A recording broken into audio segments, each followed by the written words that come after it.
Ukraine, which is happening there, and what do what is the end game?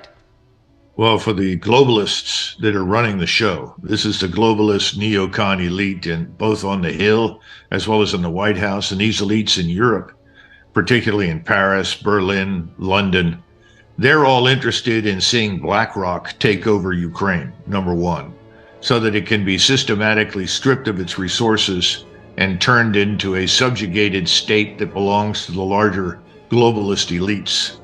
But they also want to see that happen to Russia, which is why this war was never about Ukraine. It was always about what can be done to destroy Russia.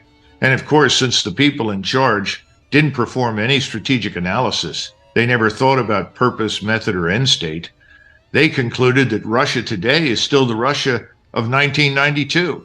It's weak, it's prostrate, its economy is ineffective. Remember the McCain statement? Oh, Russia is Spain with a gas station. All of these arrogant displays of American hubris, treating Russia as though it was a third-class nation with a fourth-class military. Well, we're getting an education right now. We paid no attention to the Russians who had legitimate concerns about what we were doing in eastern Ukraine. We were building an army to attack them. We put a hostile government into that country in 2014. And we kept telling them that it made no difference to us what they thought or what they cared about. They said, we don't want NATO on our border. No one paid attention. President Trump tried to listen, but he was surrounded by people who subverted him, people who were not loyal to the president, who took an oath of obedience to the orders of the president and then ignored them. So what's the outcome? You've got a very serious war that could become regional, even global. And no one in the White House seems to really grasp that. But we're losing. The globalists are losing. And when the ground dries, and in June, you're going to see a massive Russian offensive, and most of what we call this thing called Ukraine is going to be swept away, especially that government in Kiev. But that government doesn't represent the interests of the Ukrainian people. They represent the interests of this globalist elite who are interested in resources and stripping them and using them and exploiting them to make money.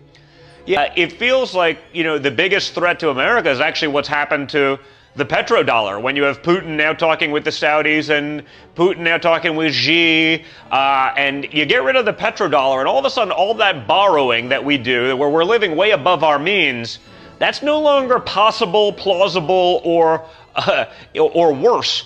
I think what you're seeing is this war has become financial as well as military. And the globalists understand that they're going to lose this war. And what will come of this is that the BRICS, Brazil, Russia, India, China, South Africa, are going to be increased by 81 additional members. And all of these people are going to go to a currency that is backed by gold. And once they go to that currency backed by gold, whether it is one currency or a basket of currencies, it doesn't make any difference. Yes, we are in a lot of trouble. The globalists know that, and it is why they are so desperate right now. And the greatest fear that I have is that when the Russians do attack and it becomes abundantly clear that Ukraine is finished, I mean, it's already obvious to anybody who visits the place for any length of time, it's in ruins. But once that occurs, I fear that there will be pressure to commit U.S. forces in Poland and Romania, along with Polish forces and potentially Romanian ones, to Western Ukraine. And if that occurs, the gloves will come off, because truthfully, thus far, Putin has exercised tremendous restraint, tremendous patience. He does not want a war with the West. If he wanted that, we'd already have it. But if we intervene in Western Ukraine, it's over. We'll be in a full-fledged war. Expand on that a little bit, because it's sort of interesting. I think we've grossly miscalculated. Putin had made several speeches over the last 20 years, repeatedly saying, please do not advance the border to Russia. Do not try to transform Ukraine into a hostile actor, an actor with hostile intentions towards Russia. What happens in Ukraine is of existential strategic interest to us, just as theoretically, what happens in Mexico is of existential strategic interest to us, although this administration has decided to ignore it. He expected that we would negotiate, that he would demonstrate that this was serious and that Russia wanted its population in eastern Ukraine, which is really Russian, to have equal rights before the law. He wanted to end the oppression of the Russians that lived there. And he wasn't going to surrender Crimea. The reason he went into Crimea is he was afraid it was going to be turned into a U.S. naval base. Biden said, our goal is regime change. Our goal is to get rid of Putin. And our goal is ultimately to divide Russia into constituent parts, then exploit it. All of his supporters, his staffers, everyone in the globalist camp knows this is the truth. The so-called oligarchs, Kolomoisky, Soros, and others are all part of this. None of this is news. Finally, he said, enough's enough. He stopped. They set up a strategic defense. They ran an economy of force mission.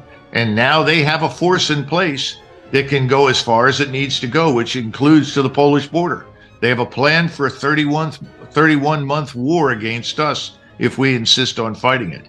And we are in no shape to fight a war. We can't even recruit for the United States Army or the Marines. The Marines are running around trying to recruit illegals and are being encouraged to do so by the administration. Is that what you want in the ground force to fight for this country? Forget it. It's not going to work.